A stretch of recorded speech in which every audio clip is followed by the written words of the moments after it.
there making classic 70s style martial arts feature films the way that I make them in all of Canada. I do all my own stunts, I direct, I write, I do all my own special effects. My end goal with these movies is to make Canadians go, wow, we can have an action hero. All right, there it is, Kung Fu Elliot, brand new film premiering. Well, it's actually been playing. It's playing for quite some time. It's won some awards already, but it's going to be starting in Montreal at the Fantasia Film Festival. I'm here with Jaret Belliveau. He's the co-director of the documentary, and I kind of want to get right into it because you know, just seeing that little clip, you kind of get a taste of what this documentary is, and you see the humor side of it, which I think that was kind of the reason why you first got into telling a story like this. But then the story really takes some twists and some turns. How did you first meet Elliot and hear about his story? Elliot's a little bit of a local legend in the Atlantic Canada because he makes feature films and karate action films. So actually the local newspapers had ran some stories about him.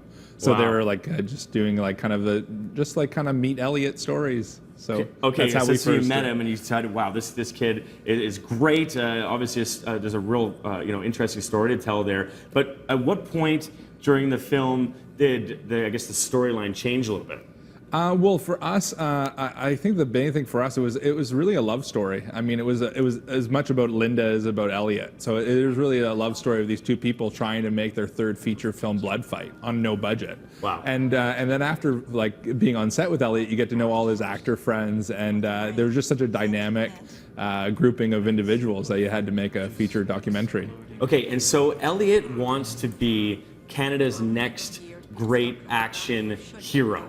And he's making these films by himself, and you know, obviously he's a very intriguing character. I guess what drew you to him, and then at what point again did you see that you know, things were maybe taking a darker twist? Well, I guess for Elliot, I mean, it was an underdog story. I really was like, as a filmmaker, I really felt for him. I mean, I know what it's like to work on a little budget. We did this movie with just 3 of us, and so it's been a really tight team. And I think Elliot's story just evolved over the time we were with him. Definitely when we were in China with him, things kind of started maybe just like kind of being a little bit more obvious of that everything wasn't what it seemed.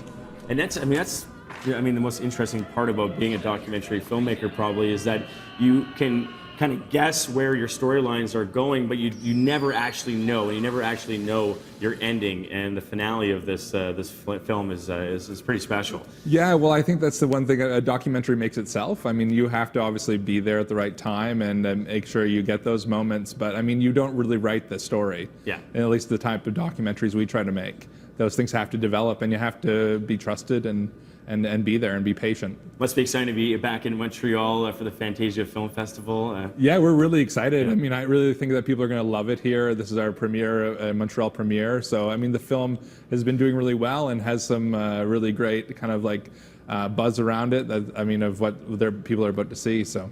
Well, you know, honestly, any good documentary has to have a great character, and you really have found that with Elliot. Kung Fu Elliot. Check it out, July 30th at 7:25 p.m. It's playing at Concordia. There's actually only one night that you can actually see this at the Fantasia Film Festival, so make sure you check that out. And can I just say one thing? Of course. I just want to say that everything that people are about to see is real. So a lot of people have been believing the film it's not a real documentary. Because there's a lot of surreal scenes in this film, right? Yeah, the movie feels pretty surreal and it definitely affects people on different levels. So just like everything's real, and come enjoy the experience. Okay, definitely go check that out. Again, July 30th, 7:25 p.m. at Concordia. Thanks so much, Jaret, for being here. I appreciate it. And